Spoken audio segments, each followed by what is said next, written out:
जी खुशामदीद। हम आ चुके हैं वापस उस छोटी सी ब्रेक के बाद। आप देख रहे हैं visa guide with your host Resham. हमें मैसेज कर रहे हैं, बहुत सारे लोगों के मैसेज आ रहे हैं, हमें बहुत अच्छा लग रहा है। हमें मैसेज करने का तरीका एक दफ़ा मैं दोबारा आप लोगों को बता देती हूँ। तरीका ये है कि आप लोग जाएं राइट मैसेज पे, वहां जाके लिखें आप लोग KVJ स्पेस दबा के अपना message and send it to 888-1। इसके अलावा आप लोग कॉल कर सकते हैं, हमारा नंबर है 0423630948। इस पे आप लोगों के जितने क्वेश्चन हैं, जितनी प्रॉब्लम्स हैं, आप हमें पूछ सकते हो। जर्मनी से रिलेटेड हैं या अगर कोई और भी हैं तो कोई मसला नहीं, हमें बताओ। हम लोग आपके वीजा गाइड इसीलिए बन के बैठे हैं ताकि आपके मसले हल कर सकें। उसके अलावा इस वीक हम लोगों ने देखा है कि फेसबुक पे हमें बहुत अच्छा रिस्पॉन्स मिला है। फेसबुक पे हमारा पेज है वीजा गाइड @कोहिनूर TV। अगर आप लोगों के काफी ऐसे क्वेश्चन होते हैं जिनके हम जवाब यहाँ पे देते हैं तो दोबारा से पूछ लेते हैं लोग क्वेश्चंस, वो बहुत सारे ऐसे लिंक हैं उसके पेज के ऊपर जिसमें आप लोगों को अपने जवाब मिलेंगे। उस पेज पे जाओ और देखो उन लिंक्स को, उनमें आपको कोई क्वेश्चन हो तो उस पे ही आप कमेंट करो। मैं भी हूँ और मिस्टर मुदस्सर भी हैं और हम दोनों एक्टिवली यहाँ पे रिस्पॉन्ड भी करते हैं। बिल्कुल करते हैं। और आप लोगों को एक और बात बताती चलूं कि आज के शो में एक स्पेशल बात ये है कि the clothes that I am wearing वो हमें स्पॉन्सर किए हैं मिस तैयबा खानम ने, and I love the clothes that I am wearing. I am sure you are liking it as well. अगर आपको अच्छे लगे हैं so you can talk to her as well. तो कमिंग बैक टू जर्मनी, लेकिन Germany जाने से पहले फेसबुक की उनकी बात हुई है तो मैं भी आने से पहले देख रही थी कि फेसबुक पे everyone and I actually mean everyone's talking about the Valentine's Day. जी बिल्कुल। And you know everyone's talking about Valentine's Day, उसके गिफ्ट्स, उसकी excitement. I think it's a very good day to express love for your loved ones, चाहे वो आपके घर वाले हों, आपकी फैमिली हो, आपके फ्रेंड्स हो, anyone। कोई भी आपका वैलेंटाइन हो सकता है, बिल्कुल, जिससे भी आप एक रिश्ता रखना चाहते हैं, जिसको जो आपको अच्छा लगता है। आपका उस्ताद हो सकता है, आपका शागिर्द हो सकता है, आपका दोस्त हो सकता है, आपकी माँ हो सकती है, आपको बाप, एक बेसिकली एक एक्सप्रेशन है। और वैलेंटाइन डे जो है अच्छे तरीके से मनाना चाहिए। कुछ उदासियों में कोई थोड़ा सा बंदा वो भी हो जाता है, ठीक भी हो जाता है, किसी थोड़ा चीयर अप हो जाता है। मौका मिलता है ना साल में। ऐसे कुछ लोग एंटी वैलेंटाइंस डे भी होते हैं। I am not a very big fan of the day as well, लेकिन ये एक बात है कि मुझे होता है कि जी ऐसे अगर दिन आता है तो इसको अपॉर्चुनिटी लो उन लोगों को एक्सप्रेस करने के लिए आप जिनको साल में आप नेग्लेक्ट कर रहे होते हैं। आपको होता है टाइम नहीं है हमारे पास, चलो इस दोस्त को आज मैं खुश करता हूँ। तो यू नो छोटी छोटी जिंदगी की खुशियां आती हैं जो बड़ी खुशी की तरफ लीड करती है। It's one of those days. अभी एक कॉलर है, देखते हैं कौन है हमारे साथ। हेलो, अस्सलाम वालेकुम।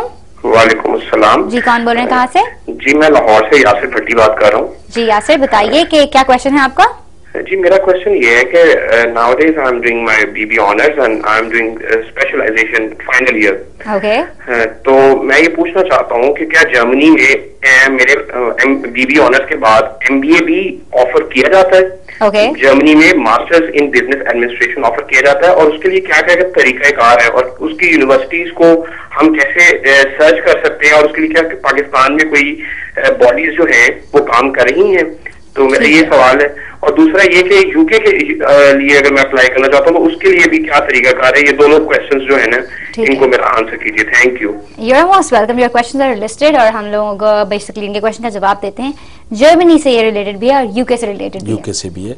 दोनों के लिए क्राइटेरिया ऑलमोस्ट सेम ही है। ठीक है। अदर देन के जी जो प्रोसीजर वे है उसका यूके के लिए जो होता है उसके लिए फंड्स की रिक्वायरमेंट जो होती है आपने 28 दिन के लिए रखने होते हैं, और 28 दिन के साथ फिर आपने उसके जो आपके 10 नंबर होते हैं और कॉज लेटर के जो होते हैं 30 मार्क्स होते हैं। ओके। और कॉज लेटर वो होता है कि जो आपका दाखिला होता है किसी इंस्टीट्यूशन में। तो MBA यूके में तो बहुत सारी यूनिवर्सिटीज़ ऑफर कर रही हैं ऑब्वियसली, और उनकी रिप्रेजेंटेशंस यहाँ पे काफ़ी मौजूद हैं। जर्मनी का एज सच कोई इतना बड़ा यहाँ पे नहीं है, लेकिन कंसल्टेंट्स कुछ ऐसे हैं जो कि जर्मनी पे स्पेशलाइज कर रहे हैं और काम करते हैं। और जर्मनी के क्राइटेरिया पे जब अभी हम जो जा रहे हैं वो नेक्स्ट रिक्वायरमेंट्स की चूंकि हम बात कर रहे हैं, तो रिक्वायरमेंट्स में इनकी जो जब ये ऑनर्स कर लेंगे तो इसका मतलब ये है कि अगर इनका CGPA 2.5 प्लस होता है तो ये IELTS 6 बैंड करके, 6 बैंड, हाँ जी, मिनिमम 6 बैंड करके तो ये क्वालिफाई कर सकते हैं। और वहां पे बिजनेस एडमिनिस्ट्रेशन पढ़ाई जाती है, अच्छी यूनिवर्सिटीज मौजूद हैं। और दूसरा ये होता है कि कुछ यूनिवर्सिटी जो है ना पाकिस्तान के, अब जैसे IELTS की हम बात कर रहे हैं, तो IELTS के बगैर भी कुछ यूनिवर्सिटीज जो हैं वो आपको एडमिशन दे देती हैं। जैसे अब इन्होंने पूछा है कि अगर इन्होंने किसी यूनिवर्सिटी में एडमिशन लेना है तो व्हाट्स द प्रोसेस? हाँ जी, उसके लिए वही वेबसाइट पे सर्च करेंगे और जिस जगह पे मोड ऑफ इंस्ट्रक्शन, चूंकि इनको इंग्लिश ही चाहिए, उसमें आप मोड ऑफ इंस्ट्रक्शन के English in Germany list of universities with mode of instructions in English in Germany. या फिर हाँ, जब ये गूगल पे डालेंगे तो इनको बहुत सारी लिस्ट मिल जाएगी उसमें से इदारों की, जिनमें से ये अपना चूज कर सकते हैं। सही। अभी हमारे पास एक कॉलर है, देखते हैं कौन है हमारे साथ। हेलो, अस्सलाम वालेकुम। वालेकुम अस्सलाम जी, कौन बोल रहे हैं, कहाँ से? जी इरशाद बोल रहा हूँ इस्लामाबाद से। हाँ जी, बताइए कैसे हैं आप? अल्लाह ताला का शुक्र है, ठीक। अच्छा बताएं, आपका क्वेश्चन क्या है? जी मेरा क्वेश्चन ये है कि मैंने बीएस जियोलॉजी कर लिया है बहरिया यूनिवर्सिटी से। ओके। तो मैं चाहता हूँ कि मैं जर्मनी में जाके अपना जो पोस्ट ग्रेजुएट स्टडी है वो वहाँ पे जारी रखूँ। लेकिन उसके लिए मुझे कोई ये काफी सारी यूनिवर्सिटी भी सर्च की है, उसमें वहाँ पे प्रोग्राम भी देखे हैं वो, ठीक है, लेकिन मुझे कोई क्राइटेरिया बेस नहीं मिली किस जगह से अप्लाई करना स्टार्ट किया जाए, क्या प्रोसीजर है वहाँ पे, कौन इस चीज को डील करेगा, इस चीज के मुतालिक मुझे थोड़ी सी। सही, आपने सही क्वेश्चन रेज किया है, thank you so much for calling. अक्सर ऐसा होता है कि जब हम लोग कुछ अपना मतलब अगर ए लेवल कंप्लीट कर लिया, बैचलर्स कंप्लीट कर लिया, ठीक है जी, बाहर के मुल्क तो जाना है जी बिल्कुल, लेकिन कैसे जाना है? यूनिवर्सिटीज में हम जाते हैं, अप्लाई करने की कोशिश करते हैं, लेकिन हमें ये नहीं पता होता कि डायरेक्ट लिंक हमारा उनके साथ कैसे बनेगा। तो एक तो कॉन्फिडेंस की इसमें बहुत ज्यादा जरूरत होता है आपको, आप जो लिख रहे हो पर्सनल स्टेटमेंट, और रिसर्च बहुत इंपॉर्टेंट होती है। उसके अलावा आप बताइए कि क्या प्रोसेस होता है? हाँ जी, मैं उसी की तरफ आ रहा हूँ। जब हम डॉक्यूमेंट्स की रिक्वायरमेंट्स पे आएंगे तो इनको बहुत क्लियर हो जाएंगी सब चीजें कि क्या है। लेकिन अभी हम बात कर रहे थे कि आइल्स जो है, अगर आप आइल्स नहीं शामिल करते तो आपको यूनिवर्सिटी में दाखिला मिल सकता है। ये नहीं कि आपको दाखिला नहीं मिलेगा, लेकिन वीजा के असूल में आपको दुश्वारी पेश आती है। अच्छा। सो बाजुकात ये है कि आप एडमिशन, अगर आपको टाइम मैटर कर रहा है और आपको लग रहा है कि सेशन गुजर जाएगा, तो आप दाखिला उस बुनियाद पे ले लें, लेकिन साथ के साथ आप आइल्स कर लें जी। और आइल्स के, और बाजुकात ये होता है कि अगर आपको टाइम का बीच में प्रॉब्लम महसूस हो रहा है तो आइल्स के टेस्ट की बुकिंग की अगर आप रसीद साथ लगा देते हैं तो तब भी आपको एनरोलमेंट में कंसीडर कर लिया जाता है। और अगर आप वो टेस्ट पास कर लेते हैं तो आप उसमें दाखिल हो जाते हैं। अगर वो टेस्ट पास नहीं कर पाते तो जाहिर है फिर नेक्स्ट में दोबारा से आप उसमें हो सकते हैं।